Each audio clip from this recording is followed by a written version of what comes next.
Salut Mathieu, Haguenau recevait Verdun, les derniers de la poule. L'objectif était simple, affiché, il fallait gagner ce match et surtout remporter le bonus offensif. Tout à fait, voilà, c'était vraiment le deal des deux entraîneurs, Nicolas Tisanet et Guillaume Krigel. D'ailleurs, que Guillaume Krigel, qu'on va trouver directement sur le terrain. Il a un hommage là, pour la maladie de Charcot.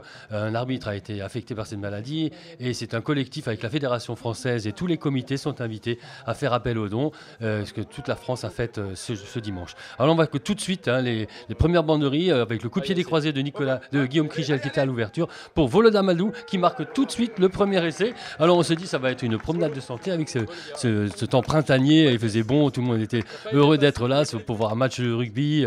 Voilà, et alors ça va, ce qui est le problème, c'est que ça va un peu plomber la tête et surtout les jambes des Haguenauviens qui vont commencer à perdre un petit peu leur rugby. Mais bon, voilà, il y aura plusieurs tentatives de jeu avec ici au large, des belles passes avec Christian Rumpf, le trois quarts centre puissant maintenant qui prend position titulaire au poste, avec ici à l'extérieur Sylvain Florio qui tente de déborder, qui n'arrivera pas, qui sera bien rattrapé par une défense très vigilante des Verdunois. Donc on va encore envoyer du jeu. Guillaume Krigel, on le voit ici, et malheureusement ici on va perdre Antoine Crut sur une entorse de la cheville assez lourde d'ailleurs, et qui avait remplacé d'ailleurs Thomas Abbé qui était donc suspendu pour un match.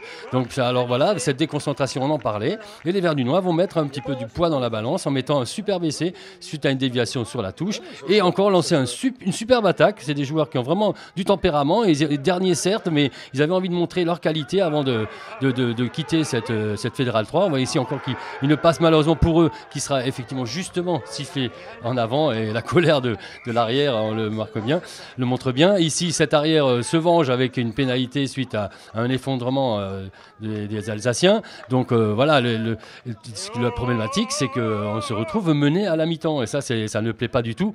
Donc évidemment, on connaît le tempérament de Nicolas Tisanet. Il va y avoir une grosse ronflante dans les vestiaires, et ça va mettre un petit peu maintenant les bœufs devant la charrue, et on va commencer à avancer dans le rugby. Ici, Abonza qui retrouve Krigel, qui croise sa course, qui va aller percuter vraiment frontalement la défense et perturber cette défense qui était jusqu'à maintenant bien organisée. Le ballon bien libéré pour Abonza qui de nouveau une passe pour Chonavel qui lobe tout le monde pour une passe vraiment éclairée, magnifique, pour Sylvain Florio. On a parlé de ce jeune joueur aussi de la formation haguenovienne. Donc les deux ailiers du jour d'Haguenau marquent, on ne marque pas que devant. Donc voilà, c'est aussi un bon signal pour la poule et pour l'avenir du club, et surtout pour ces phases finales qui vont approcher, on l'espère, puisque comme dit, le point d'orgue aujourd'hui, c'était d'avoir ce bonus offensif de match à 5 points. Donc là, effectivement, on revient au score, on passe même devant d'un petit point. Nicolas Tisanet, en colère, on le disait, va faire amener ses troupes ici, qui maîtrisent bien le ballon, cache-ballon, il va échapper des mains.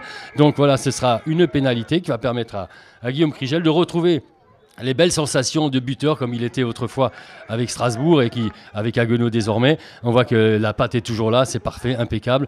La touche qui était un petit peu déjouée, récupérée habilement par Nicolas Tisanet, fait avancer son groupé pénétrant. Là on voit la maîtrise, vous voyez le cache-ballon, c'est ce qu'on dit, l'intervention de Quentin Langlois qui protège effectivement le ballon, et c'est un superbe essai. Voilà, il fallait revenir aux fondamentaux, c'est ce qui a été fait, et c'est vraiment pour le régal de tous, et enfin espérer encore pour obtenir ce point. Krigel encore impeccable, on voit ce coup de pied naturel presque, sans forcer.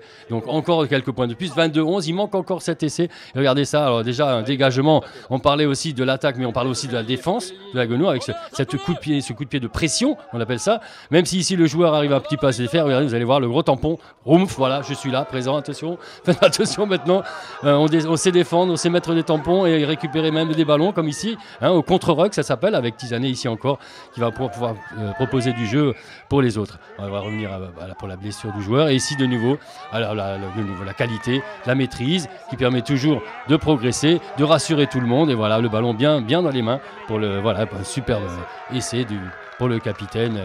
Voilà, aussi un très très beau match, une belle réalisation avec Alexandre Rouillère aussi, un très bon joueur qui est toujours au mal, Jérémy Deck, tous ces joueurs qui sont Heitz aussi, voilà, ce sont vraiment un régal, et on peut vraiment se rassurer pour la suite, même si tout n'a pas été abouti. On a vu quand même de très très belles choses et surtout pouvoir se rassurer avec la maîtrise devant, les coups de pied qui passent entre les perches. Donc voilà, ça a été quand même un régal. La deuxième mi-temps en tout cas a été un vrai bonheur pour tout le monde avec ce score 29-11.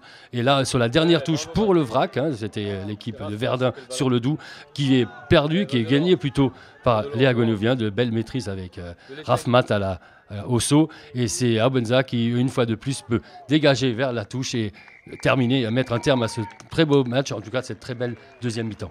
Et on se retrouve à Genlis dans 8 jours, obligé de le jouer le jour de dimanche de Pâques, pour aller encore essayer d'aller gagner là-bas et gagner la qualification pour les phases finales. Voilà, nous sommes avec Guillaume Crijol, l'entraîneur-joueur du FC Haguenau. Alors, malgré une prestation un peu moyenne, voire faible en première mi-temps, le point de bonus offensif est dans la poche, l'essentiel est assuré. Oui, l'essentiel est fait. Maintenant, on a beaucoup de regrets sur le contenu, beaucoup de regrets sur la qualité, sur les gestes techniques. C'était un super temps, c'était vraiment le jeu idéal pour faire du rugby, enfin, depuis tant de temps. Maintenant, l'essentiel est fait, on a les 5 points. Mais bon, on a quand même ce goût amer qui fait qu'on a encore beaucoup de paliers à passer, que ce soit devant ou derrière. Voilà, maintenant aujourd'hui, on va dire que l'essentiel est là, les 5 points. Le score, voilà, 29-11, c'est pas forcément ce qu'on attendait. Nous, on voulait respecter cette équipe vraiment haut la main. Ils sont venus avec de beaux arguments, ils étaient agressifs, mais dans le bon sens. Ils nous ont mis des bâtons dans les roues en première mi-temps. On peut encore en prendre 2 de leur part. On peut finir avec 10 points dans la musette à la mi-temps. Heureusement, derrière, on se reprend. On essaie de faire le travail avec l'essentiel. On a remis les bases à un moment donné en milieu de deuxième partie. Et puis ben voilà, le score est là, mais ça a été compliqué. Il y a encore beaucoup de travail et il va falloir vraiment qu'on pense à aller travailler pour Genlis et ramener quelque chose de là-bas. Oui, parce qu'apparemment, le point de bonus offensif était obligatoire pour pouvoir prétendre justement aux phases finales. Ah ouais, effectivement. Si on n'avait pas le bonus, il fallait juste continuer la fin de saison et puis après prendre les babouches et les claquettes et puis aller en vacances. Non, effectivement, là maintenant on a encore beaucoup de travail. Il faut impérativement récupérer des points à Genlis, à Auxerre et le dernier match contre Belfort à la maison, où il va falloir vraiment avoir beaucoup de monde pour jouer cette qualification. Merci Guillaume. Merci.